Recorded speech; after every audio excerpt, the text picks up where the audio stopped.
आज का टॉपिक हम लोगों का था वैदिक काल। तो आज जो क्वेश्चन पूछे गए थे उसमें किसी को कोई डाउट है?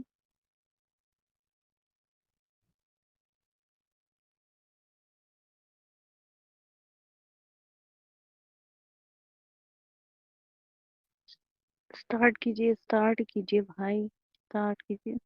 अरे स्टार्ट ही है, पूछ तो रहे हैं कि अगर आज के क्वेश्चन में किसी को कोई डाउट हो तो पूछ ले। कोई डाउट नहीं है, सब सही है। All question is very very interesting. मैंने 110 क्वेश्चन बनाए थे सिंधु घाटी से बेटा में। ये बताओ, मैं यही पूछने के लिए बार बार आपसे मैसेज कर रही थी कि जो वैदिक पीरियड आपने लगाया है, ठीक है, डिस्कशन के हाँ लिए, डिस्कशन हाँ। वैदिक पीरियड में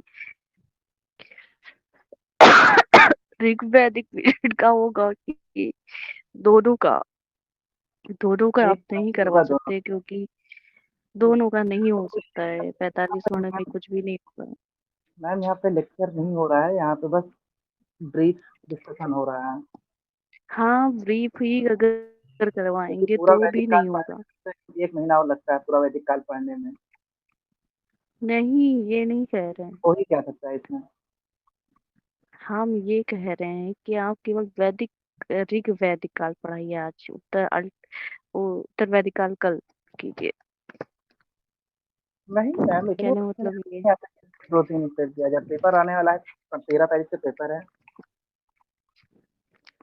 पेपर के अकॉर्डिंग चलेंगे तो डिस्कशन से मतलब जो पेपर के अगर अकॉर्डिंग चल रहे हैं ना, तो आपको लॉन्ग ही पढ़ाना पड़ेगा।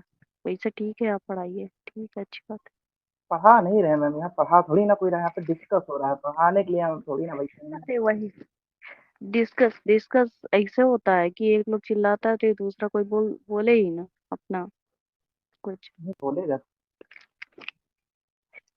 ठीक है, फिर शुरू कर रहे हैं, बाद में आप लोग चलो, बताइए। करो। तो वैदिक काल रिकॉर्डिंग जो लगा था दूं? ये हाँ वो हमेशा होती है। वैदिक काल जो था तो इसके लिए मतलब जो राइटर्स हैं उन्होंने बताया कि जो हड़प्पा सभ्यता थी उसको आर्यों ने मतलब आए और इसको खत्म किया, उसके बाद वैदिक सभ्यता शुरू हो गई। लेकिन इसके साथ में एक और थ्योरी चलती है कि अगर आर्य आए थे और उन्होंने यहाँ अपनी संस्कृति जमाई, तो जहाँ से आए थे वहां भी तो उन्होंने अपनी संस्कृति स्थापित की होगी। ऐसे कोई मतलब विशेष प्रमाण मिलते नहीं है। और ये थ्योरी अब आज के प्रेजेंट टाइम में बहुत ही अच्छी मतलब नहीं मानी जाती कि हाँ आर्य आए थे, उन्होंने विनाश किया सैन्य सभ्यता का, उसके बाद अपनी संस्कृति को विकसित की। वैसे उसके पक्ष में जो थ्योरी आती है उसमें यही बोलते हैं कि जब आर्य आए थे, आर्य का मतलब होता है श्रेष्ठ और यज्ञ कराने वाले। तो आर्य जब आए थे तो उस टाइम उन्होंने जो अपनी बुक लिखी थी उसमें दास और दासियों का वर्णन दिया था। ऐसा ही वर्णन हम लोग को महाभारत में भी मिलता है। और महाभारत में एक पर्वत का नाम मिलता है सुमेर पर्वत, जिसकी तुलना हम लोग वर्तमान समय में नॉर्थ पोल से करते हैं, उत्तरी ध्रुव से करते हैं, कहीं यहाँ पे 6 महीने दिन और 6 महीने रात होती है। और इसी चीज को आगे मतलब तिलक सर ने भी प्रमोट किया था, लेकिन तिलक सर की बात भी इसीलिए खारिज कर दी गई क्योंकि उन्होंने कोई मतलब एक ज्यादा मतलब रिसर्च नहीं किया था, बस आए थे और अपनी फैक्ट को रख दिए थे। आप लोग पढ़ते होंगे, क्वेश्चन आता होगा कि तिब्बती क्षेत्र से आने वाला मतलब सिद्धांत किसने दिया था? तिलक सर ने दिया था वो सिद्धांत। और इसमें जो किसने क्वेश्चन आता है कि बाल गंगाधर तिलक ने। किसने दी? तिब्बत का? हाँ, नहीं तिब्बत वाला दयानंद ने तिब्बत दिया का था। बता रहे बालगा? सॉरी सॉरी, आर आर्कटिक क्षेत्र का नौ दिया था हाँ, और नॉर्थ से। हाँ हाँ, तिब्बत वाला नॉर्थ दयानंद पोल से दिया तो वो था। तो बाल गंगाधर तिलक। हाँ हाँ वो, तिब्बत वाला दयानंद सरस्वती दिए। अब वो मुंह से तिब्बत निकल गया, मैं नॉर्थ पोल का ही बता रहा था। वही नॉर्थ पोल को ही कोई मतलब बात बोलते हैं ना, सुमेरु पर्वत का एक जिक्र आता है इसमें, महाभारत में आता है। नहीं। हाँ, और आर्यों के निवास स्थल की अगर बात करेंगे तो इसमें जर्मनी का बताते हैं पैंका, और सप्त सैंधव देश का बताते हैं अवनीश चंद्र झा बताते हैं, और इसी श्रीवास्तव में किसी और का विन्ध्याचल। नाम दिया हुआ है। अविनाश चंद्र जी। हाँ, उनका नाम भी कुछ दिया हुआ है, वो भी बताते हैं वो। अविनाश 2 चंद्र लोग जी। हैं आंध्र प्रदेश के 2 राइटर हैं, मुझे एक सप्त का नाम याद सैंधव नहीं के आ रहा बारे है। में जो बताया ना, सप्त हाँ, वो एक सैंधव अविनाश है, के बारे में, जो रिलीजन के बारे में अविनाश। एक अविनाश है, एक और कोई है, उनका भी कुछ दयानंद और टाइप से मिलता-जुलता नाम है। कपूर्णानंद। हाँ, शायद यही है। सही। और मध्य एशिया का मैक्स मुलर ने दिया था सिद्धांत, सही है। और रूस का नेहरिंग महोदय ने दिया था, और हंगरी और ऑस्ट्रिया का बताया है गाइस महोदय ने। अब ये सब जो लोग थे कि अपने-अपने हिसाब से बताते थे, कि जर्मनी वाले होते हैं ये बताते अरे हमारे यहाँ के थे।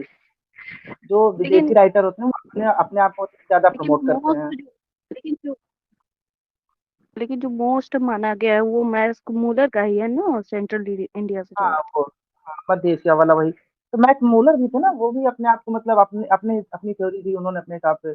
अब जो नई थ्योरी है, जैसे आर एस शर्मा की बुक पढ़ेंगे, वो बताते हैं इंडिया के ही थे, जितने भी आ रहे थे बाहर नहीं थे, इंडिया के ओरिजिन ही है।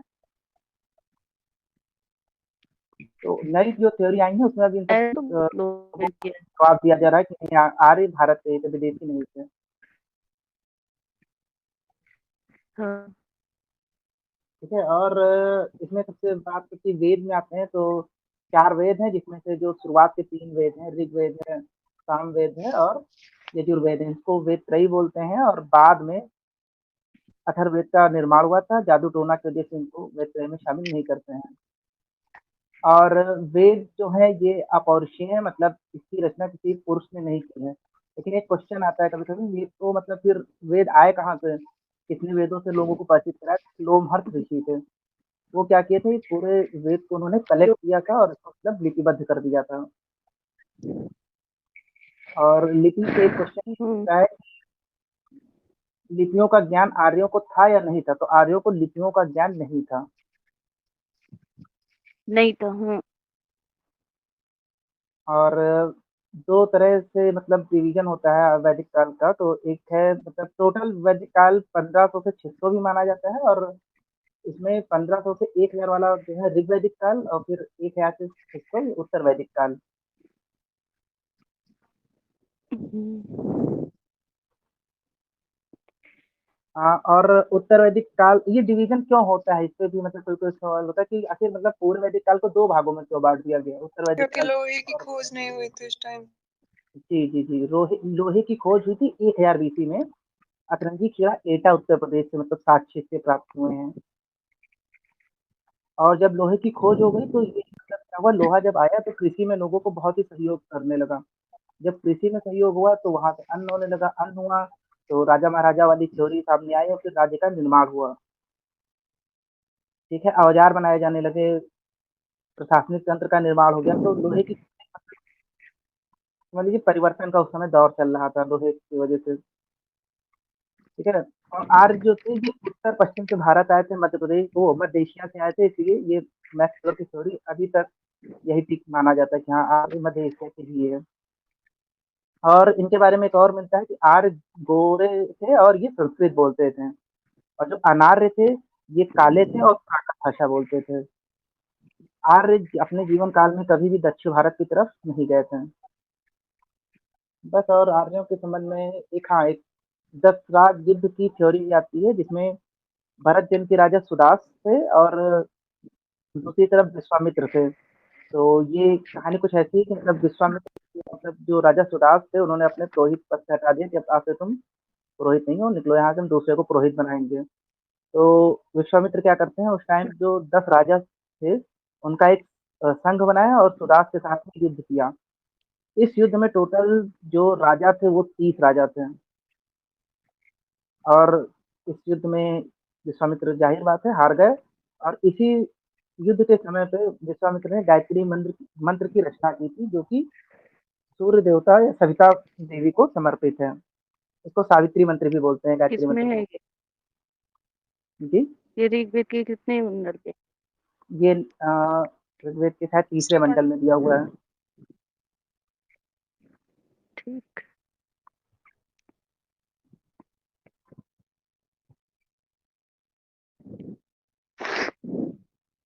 आगे। अब आर्यों का मतलब अगर ऐसे बेसिक में देखा जाए तो आर्य का 3 काम होते थे आर्य के। एक था यज्ञ करना, दूसरा वेद को आगे मतलब हस्तांतरित करना, एक से दूसरे को बढ़ाना, और तीसरा था वर्ण व्यवस्था को बनाए रखना। इन सब की जानकारी हम लोग को मिलती है ऋग्वेद से। जितना भी ऋग्वैदिक काल का जितना भी हम लोग को जानकारी मिलता है, सारा का सारा ऋग्वेद से मिलता है। ठीक है। आर्य जो थे ये पहले के रूप में आए थे भारत के अंदर, और फिर धीरे धीरे इन्होंने अपने आप को यहाँ पे जब स्थापित कर लिया। और इस मामले में केसी श्रीवास्तव जब पढ़ेंगे तो शुरुआत में एक लाइन मिलती है आर्यों का आगमन करके कि इंद्र कौन थे, या मतलब उनको पुरंदर क्यों कहा गया, क्योंकि मतलब वो वहीं पे चली आती है दास और दासी वाली, क्योंकि इंद्र ने अपने मुंह से कहा है कि मैंने यहाँ के 10 दासियों को हराया और उनके पुरों को तोड़ा। पुर यानी किले, इसीलिए उनको पुरंदर भी कहा गया। और दासों को मारने के लिए कुछ और भी कहा गया था, वो याद नहीं आ रहा है। किसी पास कैसी श्रीवास्तव होगी तो देख लेगा। और वर्ण व्यवस्था में शुरुआत में केवल 3 वर्ण थे। फिर जब ऋग वैदिक काल में, पूर्व वैदिक काल जो था, मतलब ऋग वैदिक काल, वो जो अपने अंतिम अवस्था में था, उस समय शूद्र वर्ण का भी मतलब हम लोग को उल्लेख मिलता है। और ये ऋग्वेद के 10वां मंडल जो था पुरुष सूक्त, उसमें हम लोगों को शूद्र शब्द का सबसे पहले उल्लेख मिलता है कि एक ब्रह्मा थे, आदि पुरुष थे, उनके शरीर से 4 वर्ण निकले थे, जिसमें सर से ब्राह्मण, फिर क्षत्रिय, फिर वैश्य, और फिर नीचे पैरों से शूद्र। और इनकी प्रशासनिक व्यवस्था देखा जाए तो इसमें सबसे पहले जो आते थे वो थे कुल। कुल जिसका मतलब जो प्रधान होता था, सबसे बुढ़ा आदमी घर का, कुलक। फिर उसके बाद आते थे ग्राम। ग्राम का जो प्रधान होता था ग्रामणी। फिर विश्व, जिसका प्रधान विश्वपति। फिर जन, जन का प्रधान जो होता था वो जनपति होता था, और कहीं कहीं राजन भी इसको बोलते थे। और राजन के उसमें था ये कि जो पहले होते थे राजन को जो टैक्स मिलता था उसको बलि बोलते थे, लेकिन वो ऐच्छिक होता था पूर्व वैदिक काल में। इच्छा हो तो मैंने पैसा दिया, इच्छा नहीं है तो नहीं दिया। लेकिन यही चीज जब सेकेंड मतलब पीरियड शुरू होता है पोस्ट वैदिक एज, तो उसमें मतलब क्या होता है कि जो बलि था उसको मतलब एक अनिवार्य बना दिया गया कि अब आपको देना ही देना है टैक्स राजा को, क्योंकि उस समय तक राज्य की अवधारणा आ गई थी और जनपद शब्द का उल्लेख भी मिलने लगा है लोगों को। तो उसकी मतलब जनपद के विस्तार और राज्य के कार्यभार के लिए अब राजा को पैसे की जरूरत थी, और वहां पे टैक्स सिस्टम अनिवार्य कर दिया गया कि अब आपको बलि है, ये देना ही देना है। और साथ में 2 और कर देने तो थे, कहने भात कहने और कहने का कहने का मतलब ये है कि जैसे जो ऋग वैदिक काल है उसमें क्या था, उसमें टैक्सेशन सिस्टम नहीं था, बट अल्टर जो मतलब है उसमें उत्तर वैदिक काल है उसमें टैक्सेशन सिस्टम था। जी। ऐसा? हाँ ऐसा ही था पहले वाले में भी, लेकिन पहले वाले में अनिवार्य नहीं था। इच्छा हो रही है तो हम टैक्स दे रहे हैं, नहीं नहीं इच्छा नहीं हो रही है नहीं, हम टैक्स नहीं दे अनिवार्य रहे नहीं था। टैक्सेशन सिस्टम जो होता है, नहीं अनिवार्य नहीं था उसमें। इच्छात्मक था ना कि आप, अगर आपकी इच्छा है तो आप दे सकते हो, नहीं इच्छा है तो आप नहीं दो। लेकिन वहां पे अनिवार्य कर दिया गया था क्योंकि वहां पे स्टेट हो गया था ना, जनपद हो गया था, इसीलिए वहां पे अनिवार्य कर दिया गया। इसीलिए वहां पे टैक्सेशन सिस्टम स्टार्ट हुआ, हैं। जी। क्योंकि हमारी जितनी आवश्यकताएं होंगी उसी के हिसाब से तो हम खर्च करेंगे। जी। ऋग्वैदिक काल में इतनी आवश्यकता नहीं थी, लेकिन धीरे धीरे जब हमारी आवश्यकताएं बढ़ी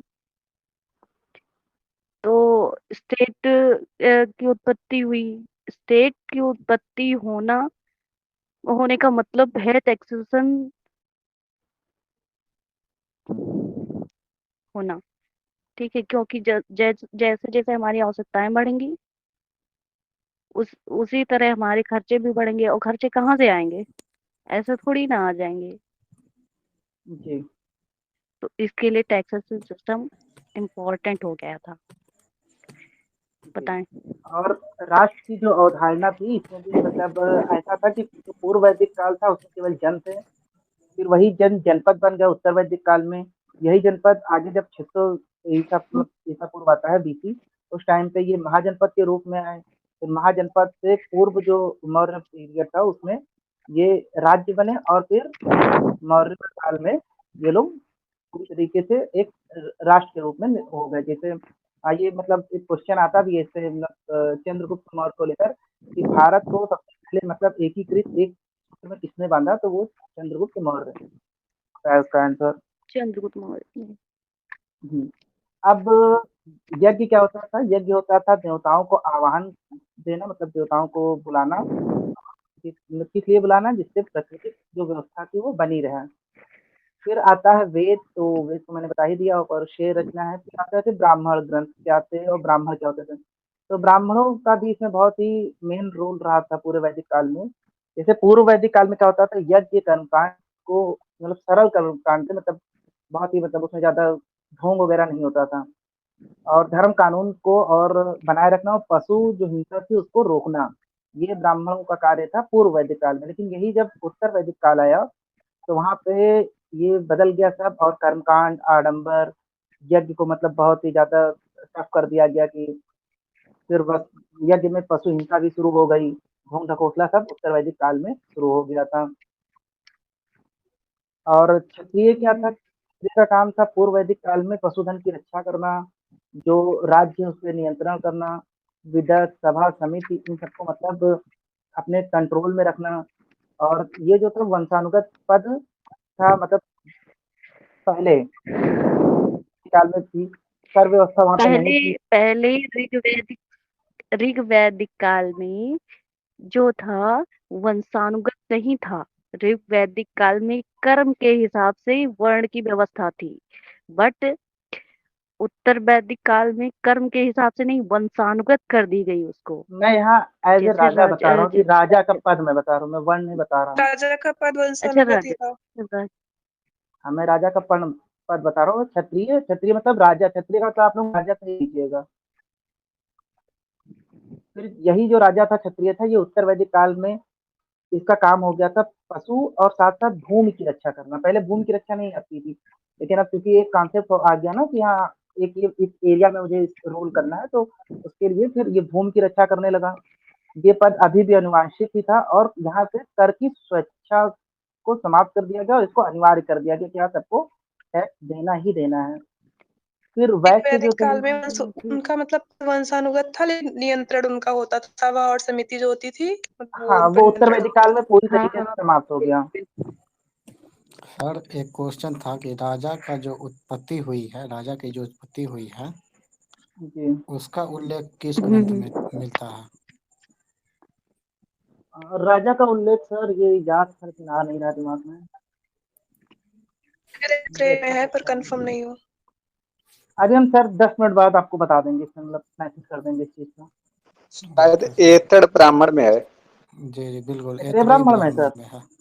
ऐत्रेय ऐत्रेय ऐत्रेय में ही है। ऐत्रेय उपनिषद भी तो है एक, वो शायद उसी का हाँ हाँ ऋग्वेद नहीं, हाँ उपनिषद है लेकिन में ऐतरेय ही नाम है ब्राह्मण में है। शायद, ब्राह्मण में है। हाँ जिस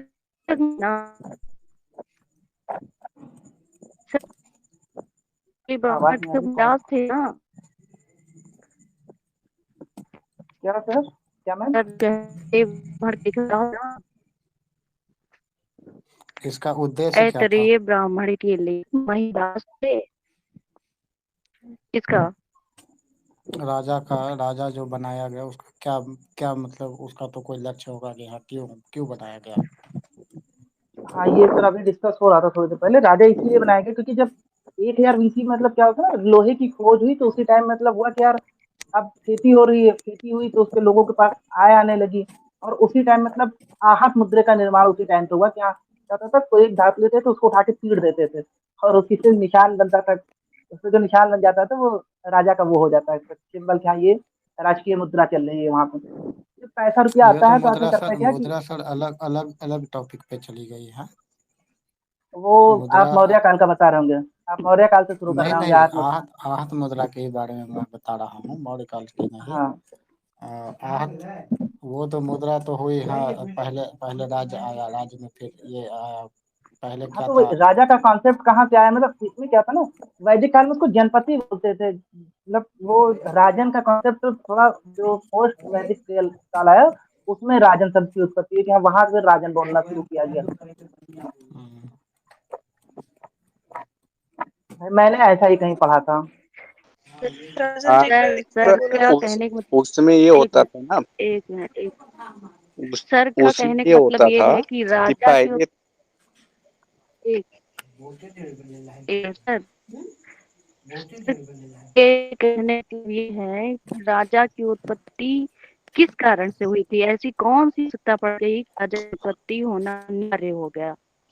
देखिए ऐसा कहने मतलब है सर का। पहले क्या होता था कि पहले आदमी थे, पहले मतलब ऐसे रहते थे, कोई अस्थाई व्यवस्था नहीं था उनके पास। बिल्कुल सर। फिर धीरे धीरे क्या हुआ, हाँ वो ये तो जन में रहने लगे, और किसी भी जन या कहीं भी सत्ता चलाने के लिए किसी एक एक व्यक्ति तो लीडर, हाँ, प्रमुख, एक लीडर की एक आवश्यकता थी। प्रमुख व्यक्ति का रहना वहां पर जरूरी था। एक लीडर तो की तू कुछ उसमें से अपना एक मुखिया चुने, और मुखिया चुनने के साथ ये हुआ कि उनको अब कुछ जो मतलब कर था या जो भी था, मतलब बलि कर या जो भी उस समय तरह चल रहे थे, उनको अपने आय के रूप में उनको तुझ देना चालू किए, और अपने रक्षा के लिए एक राजा के रूप में एक व्यक्ति को चुने सर। जी बिल्कुल सर। और सर ऐतरेय ब्राह्मण, मैंने जैसा बताया कि ऐतरेय ब्राह्मण से सबसे पहले राजा शब्द के जन्म के बारे में पता चलता है।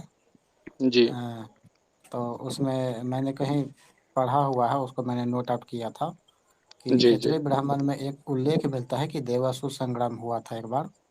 तो जी उसमें देव जो थे बार बार हार रहे थे। जी तो सबने मिलकर विचार किया कि हमारा तो कोई लीडर नहीं है, तो किसी एक को लीडर बनाइए। तो कहीं कहीं इंद्र की भी चर्चा आती है, कहीं कहीं सोम की भी चर्चा आती है कि उनको राजा बनाया गया। और अंततः फिर उनकी जीत होती है, देवों की जीत होती है। इससे हमें पता चलता है कि राजा का प्रादुर्भाव सैनिक आवश्यकताओं की पूर्ति के लिए हुआ था। जी हाँ, इसके बारे में इसका उल्लेख मिलता है। जी सर। हाँ, ये वाली सर कहानी क्या मैंने भी सुनी है सर। सर क्या बता गए? फिर से बता दीजिए, मेरा फोन आ गया था। बता दीजिए सर। Please repeat again.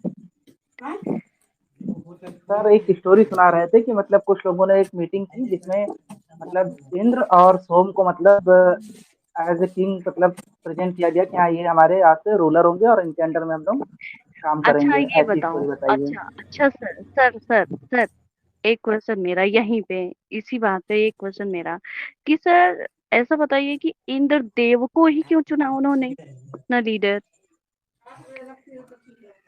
नहीं, इंद्रदेव ये को ही नहीं बताइए। चुना था। कहीं कहीं इंद्र की भी नहीं चर्चा नहीं होती है, और नहीं, कहीं कहीं सोम की भी चर्चा हो कि सोम को राजा चुना गया। ये बात नहीं कह रही हूँ मैं।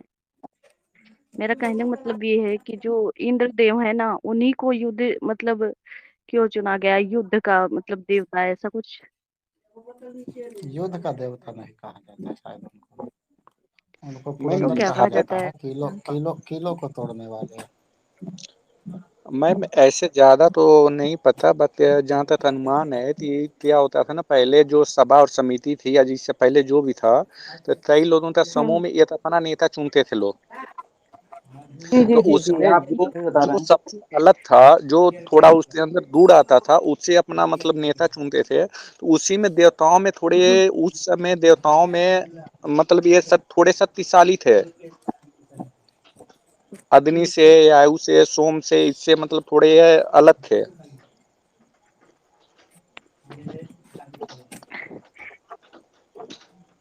अब सर आगे उस जो भी समय आप। की सर उस समय की अगर भौगोलिक दृष्टि से देखा जाए, ठीक है, अगर उस समय की भौगोलिक दृष्टि से देखा जाए तो इंद्र को इसलिए इम्पोर्टेंट माना जाता था क्योंकि उनको पहली बात तो युद्ध की भी आवश्यकता थी, इसलिए युद्ध युद्ध का की, जी देवता भी जी। कहा जाता है। युद्ध का देवता भी कहा जाता है, और दूसरी बात वहां पे वर्षा की भी आवश्यकता होती थी, ठीक। तो भौगोलिक दृष्टि से देखते हुए जो हमारे देवता हैं, जैसे मान लीजिए हमारा जो है इंडिया है, इंडिया में सबसे किस चीज की कमी है? धन की ना। तो यहाँ के लोग सबसे ज्यादा किसकी पूजा करते हैं? लक्ष्मी की। वहीं पे आप जाइए, वहीं पे आप जाइए, विदेशों में चले जाइए, ठीक है, तो वहां पे ज्यादातर बौद्ध की पूजा होती है, भगवान बुद्ध की पूजा होती है। क्यों? कि उनको शांति चाहिए, ठीक है। तो अपनी नेसेसिटी के आधार पर उन्होंने अपने भगवान को चुन लिया। वैसे ही सेम कंडीशन यहाँ पे आती है। यहाँ पे उनको आवश्यकता थी पानी की और युद्ध में एक कोई नेता होना चाहिए उसके उसके लिए, ठीक है? इसीलिए उन्होंने इंद्रदेव को अपना भगवान चुना, बिकॉज़ वो युद्ध के देवता भी थे और वर्षा के भी देवता थे, इसीलिए। और मेडिएटर के रूप में, जैसे मेडिएटर के रूप में किसको माना? मेडिएटर के रूप में अग्निदेव को माना। क्यों? क्योंकि वो पृथ्वी और जो उनके मध्य था कि वो स्थापित करते थे, क्या संबंध स्थापित करते थे एक दूसरे के मध्य, इसीलिए इंद्रदेव को मेडिएटर माना गया। क्यों सर? चलिए ठीक है, राजा का एक जुड़ा कॉन्सेप्ट बहुत अच्छा है। एक मुझे याद आ रहा था वैदिक काल में, मतलब जब मैंने नेट का पेपर दिया था उसमें भी पूछा गया था कि राजा को, मतलब कहाँ के राजा को कौन सी उपाधि धारण करनी होती थी उत्तर वैदिक काल में। आप लोगों ने दिया होगा 2022 का पेपर, तो याद होगा उसमें क्वेश्चन आया था ये वाला कि उत्तर जो मतलब राजा होता था वो विराट कहलाता था, जो साउथ का राजा होता था वो भोज कहलाता था, और जो ईस्ट का राजा होता था वो सम्राट की उपाधि लेता था, और जो वेस्ट का राजा होता था उसको स्वराट बोलते थे। स्वराट जी। ये स्वराट दिशाओं के बोलते आधार पर थे। वो उपाधि लेनी पड़ती थी, और जो राजा सभी को हरा देगा उसे सर्वराट या एक राट की उपाधि मिलेगी। ये राजा का जुड़ा फैक्ट मुझे याद आ गया। एक सही। मतलब उस टाइम पूछा गया था क्वेश्चन, मेरा गलत हुआ था उस टाइम।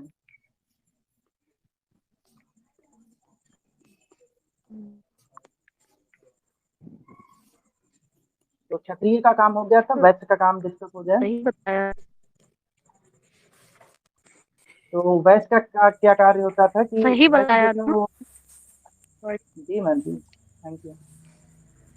वैश्य का कार्य ठीक है, होता ठीक। था, जो पूर्व वैदिक काल में क्या करता था, वो पशुपालन करता था, कृषि करता था, व्यापार करता था। व्यापार करने के लिए उसको पड़ी बोलते थे, और पड़ी का एक अर्थ पशु चोर भी होता है। क्या होता था, ये लोग व्यापार करने एक जगह से दूसरी जगह जब जाते थे तो वहां से गाय वगैरह जो होती थी उसको चुरा लाते थे। और इसके गाय चुराने के संबंध में एक युद्ध भी हुआ था जिसमें बहुत अच्छी स्टोरी थी। क्या था, और उसमें एक लेडी रहती है, वो फाइटर होती है, वो वशिष्ठ क्या की गाय करता को चुरा लिया गया था।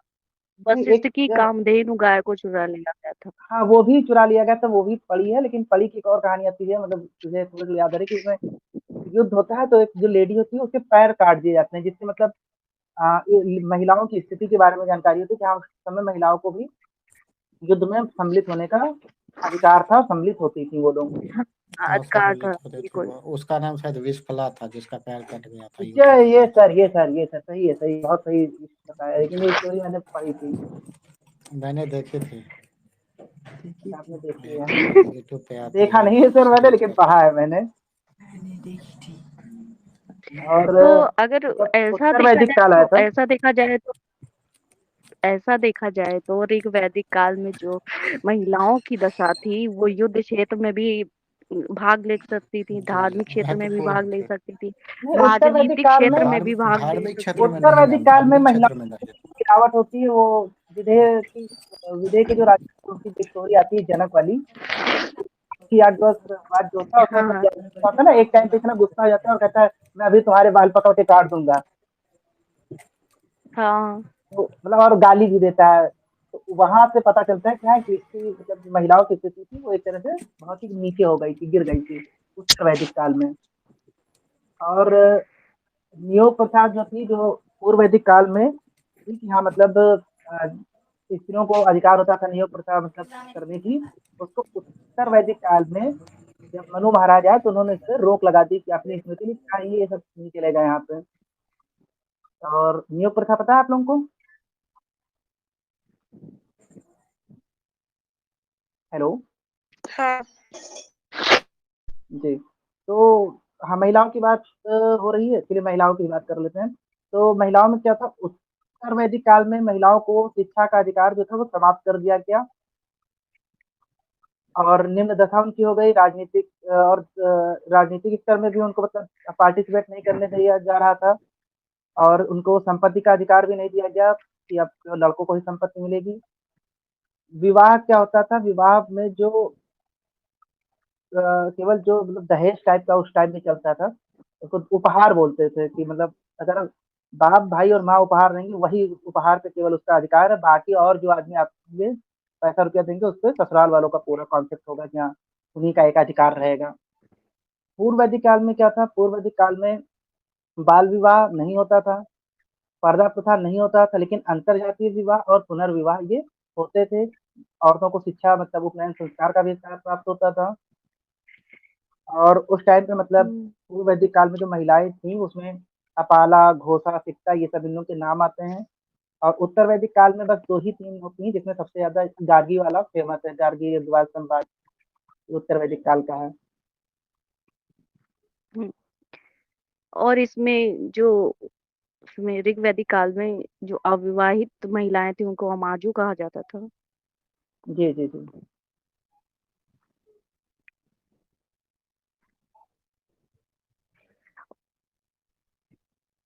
और एक क्वेश्चन ये भी आता लेकिन है कि जो इस इसमें वेद को और बोलने वाले को क्या बोलते हैं? तो ऋग्वेद को जो बोलता था वो उसको होर्ता बोलते थे, सामवेद को उद्गाता हो बोलते थे, यजुर्वेद को हो अर्काटु बोलते थे और अथर्ववेद वाले को ब्रह्मा बोलते थे। क्या मैम? हुँ, कुछ नहीं। हम ये बता रहे और थे कि जो ऋग वैदिक काल में था, तो अभी आपने बताया कि विवाह में दहेज जैसी प्रथा नहीं थी, लेकिन ऋग वैदिक काल में जो अभी आपने प्रथा बताया था थी, उत्तर दहेज वैदिक की काल में प्रथा थी, उपहार देने की नहीं, नहीं, नहीं, प्रथा नहीं, दहेज की हमेशा ऋग थी। वैदिक ऋग ऋग वैदिक काल ऋग्वैदिक में काल नहीं में थी, तो थी, नहीं थी दहेज का लेकिन मतलब हाँ उसमें उपहार पे अरे थोड़ी सुन होता था। तो और उपहार पे जो भी उपहार अरे सुन होता था तो उसमें जो लेती थी लीजिए, उसका कंट्रोल होता था। उत्तर वैदिक काल में वो कंट्रोल खो पहले गया तो उसके हाथ। पूरी सुन लीजिए बात, फिर हाँ बोलिए। बोलिए।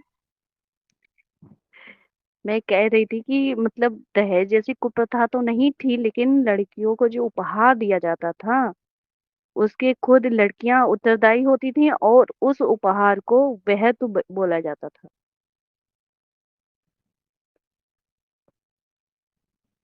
वहतु जो शब्द दिया गया है कन्याओं को, हेलो, जी जी बोलिए, क्या बोल रहे हो?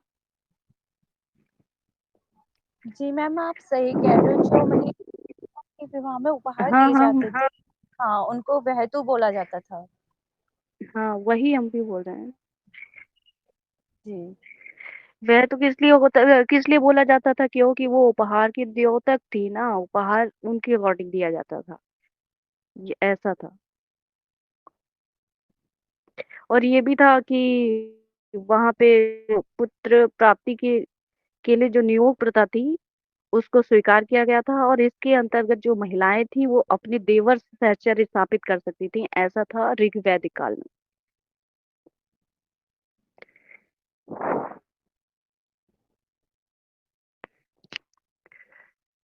बट यही उत्तर वैदिक काल में यही नहीं था, वहां पे ऐसा नहीं कर सकती थी महिलाएं।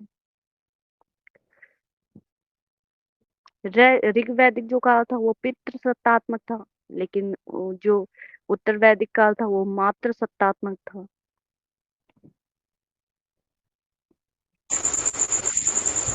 जी। चलिए, देवताओं को लेकर एक क्वेश्चन आता है, तो हम थोड़ा बता दें। देवताओं में जो आकाश बोलिए। के देवता थे उसमें सूर्य और वरुण का नाम फेमस है। पृथ्वी के देवता जो थे उसमें बृहस्पति, पृथ्वी और सोम का नाम फेमस है। अंतरिक्ष के देवता के रूप में रुद्र, मारुत, वायु और हम्म इंद्र फेमस है। इंद्र को पुरंदर भी कहा गया और हम्म, इनके लिए 250 सूक्त यानी 250 सूक्त इनके रखे गए हैं। अग्नि के लिए समर्पित। 200 सूक्त रखे गए हैं। और ये हम्म, आकाश और पृथ्वी के पुत्र के रूप में मतलब इनको ख्याति प्राप्त हुई है। और सोम जो है ये एक पेय हम्म, पदार्थ था और उसके देवता थे सोम, इनको सोमराज भी कहा जाता है। और पूरा का पूरा ऋग्वेद का 9वां मंडल इन्हीं को समर्पित है। हाँ, जो और तीसरे वरुण देवता जो थे उनको 30 सूक्त समर्पित हैं, और वरुण देवता को ऋतस्य गोपा भी कहा जाता है। जी जी। और सोम को लेकर एक और क्वेश्चन पूछते हैं कि सोम ये कहाँ से मिलता था? तो ये मिलता था। एक मुंजावत चोटी थी, एक हिमवंत, हिमवंत यानी हिमालय पर्वत जो था, हाँ उसकी मुंजावत चोटी थी, उससे मतलब ये प्राप्त किया जाता था सोमरस को। हिमालय और के हिमालय, हाँ हिमालय जी, हिमालय पर्वत की अन्य चोटियों का जिक्र हमको उत्तर वैदिक साहित्य में मिलता है, जिसमें क्रॉन्च है, ये सब आते हैं उत्तर वैदिक काल में। लेकिन हम्म, पूर्व वैदिक काल में केवल मुंजावत का जिक्र होता है। और एक अमीश करके एक राइटर है, उनकी अगर आप स्टोरी पढ़ेंगे तो उसमें बहुत अच्छे से बताया उन्होंने कि यहाँ सोम कैसे प्राप्त किया जाता था। मिलुआ के महादेव बुक में उन्होंने बहुत अच्छे से इस चीज को बताया है कि यहाँ कैसे बृहस्पति हम्म। उससे रक्षा करते थे, कैसे मतलब शंकर जी को वो और मिला सर वो। एक क्वेश्चन आता है जी जी। कि देवताओं का नेत्र किसे कहा जाता है? देवताओं का क्या नेत्र, देवों का नेत्र, देवताओं का नेत्र, नेतृत्व करने वाले ये सर नहीं हमारे ख्याल से नेत्र, इंद्र। नेतृत्व आई थिंक इंद्र ये को ही तो कहा जाएगा। इंद्र होना चाहिए ना, नेतृत्व तो इंद्र ही करते हैं। नेतृत्व नहीं मैं बोल रहा हूँ, मैं आँख की जी बात जी। कर रहा हूँ, नेत्र, आइज। हाँ सर हम आई समझ नहीं आई पाए, सॉरी सर। आप लिख के टाइप करके भेज दीजिए। समझ में नहीं आ रहा है क्या बोल रहे हैं। चलिए, और 6 दर्शन थे, 6 दर्शन का हम बता दे रहे हैं। न्याय के गौतम ऋषि थे, वैशेषिक दर्शन के मतलब कणाद मुनि थे, सांख्य दर्शन के कपिल, योग के पतंजलि, पूर्व मीमांसा के जैमिनी, और उत्तर मीमांसा का बादरायण थे। और वादरायण। हाँ, इसका मतलब सर दर्शन का एक ये भी होता है कि वेद रूपी जो पुरुष थे उसमें कुछ होता है, इसमें आंख नाक कान करके भी कोई कॉन्सेप्ट होता है, अगर किसी को पता हो तो बता दे। क्या ये जो छठ दर्शन थे, इनको वेदांग भी बोलते हैं। ये इनको बोलते हैं ना, वेद के कौन सा दर्शन किस वेद का कौन सा अंग था, कुछ ऐसा मतलब कॉन्सेप्ट है, मुझे याद नहीं आ रहा है। एक एक शिक्षा एक कल्प चारवाक व्याकरण। था जिसके प्रवर्तक थे, जिसके एक योग था जिसके पतंजलि थे, शांग के कपिल, न्याय के अरे वो गौतम। नहीं मैम, वो यही तो नहीं। आपने बताया। मैम तो मैम ये कौन पूछ सा रहे ये बोल रहे हैं ना, जैसे व्याकरण मुंह तो बोलता था, तल पे ऐसे था, और छंद पैर था। आँख नाक कान मुख मुंह पैर ये व्याकरण सब चीज। मुझे एक पता है, मैं बताती हूँ। कल्प और जी जी व्याकरण वाला बताइए। था। शिक्षा था, एक व्याकरण था। मुझे मिल गया, ढूंढ लिया, गूगल कर लिया। शिक्षा को शिक्षा को बोलते थे, नाग बोलते थे, जो वेद रूपी पाठ करने वाला व्यक्ति होता था उसको। वेद का वेद ही, जो एक वेद तो मतलब ऐसे मतलब इन्होंने प्रेजेंट किया है आदमी के रूप में। तो जो शिक्षा थी वो उसकी नाक थी, व्याकरण था उसका मुख था, और कल छंद उसके पैर होते थे, हम्म, कल्पसूत्र उसके हाथ होते थे, निरुक्त उसके कान होते थे, हम्म, और जो ज्योतिष था वो उसकी आंख हम्म, थी।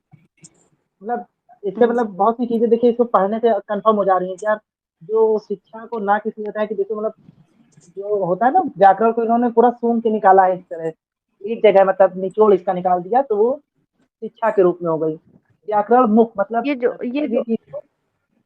जी बोलिए। ये जो वेदांग थे वो वेदों का हिस्सा नहीं थे, ऐसा भी बताया गया है ना। हम क्या बोल रहे हैं कि ये अंग जो है ये जो सभी अंग बताया गया, इसको देखिए कितना कितना डीप नॉलेज इसमें छिपा हुआ है। ये मतलब ये मेरा अपना कॉन्सेप्ट है, पता नहीं ये सही है कि नहीं, लेकिन हाँ तो पढ़ने से मुझे ऐसा लग रहा है जैसे बोलता है ना कि कल सूत्र हाथ है, मतलब विदयी पुरुष के हाथ है, नहीं मतलब जैसे इसमें मतलब बहुत ही यूनिक। देखिए इसको पढ़ने से आपको कुछ अच्छा सा लगा। ज्योतिष मतलब आगे यानी हम आगे भविष्य में क्या कर सकते हैं ज्योतिष से, तो इससे हम लोग को पता चल रहा है ना, इसको देखिए इसीलिए इसको आग कहा गया होगा, ऐसा मतलब मुझे लग रहा है ऐसा। जो मतलब कि वेदों का जो सरल रूप था ना, वो वेदांग था। उसको सरल भाषा में लिखा गया। जी, ये मतलब पढ़ने का एक होता है ना लेकिन कि हम लोग ऐसा पढ़ते हैं भी तो कहा अपने हिसाब से थोड़ा सोचते हैं कि इसमें ऐसा क्या हो सकता है, ऐसा क्यों लिखा गया। हो सकता है इससे ज्यादा अच्छे से इसका याद हो मुख जाए। मुंडकोपनिषद को भी ना, इसका इसमें बताया गया है कि वेदांग को वेदों का हिस्सा नहीं माना गया है, ऐसा भी बताया गया है।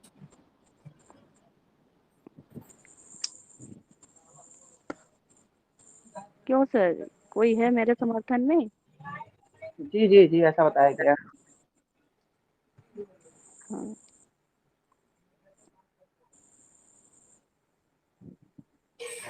और हाँ, जो आप तो बता रहे बस थे शिक्षा वाला, तो शिक्षा वैसे ही पता चलता है कि उसमें नाक, शिक्षा में अगर कुछ भी हम बोलेंगे ना, तो उसमें तो नाक की आवश्यकता होगी, इसीलिए नासिका बोला गया उसको। और कल्प जो है वो यज्ञ विधान से संबंधित है, इसमें गृहस्थ के कर्मों का प्रतिपादन किया गया है,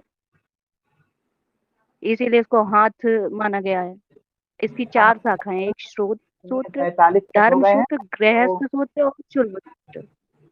सुनिए मैम 45 मिनट हो गया। मैं अपना एक आखिरी ओके, कॉन्सेप्ट बता दूं जो पेपर में आता है, बस उसके बाद आप लोग फिर अपना बताइएगा।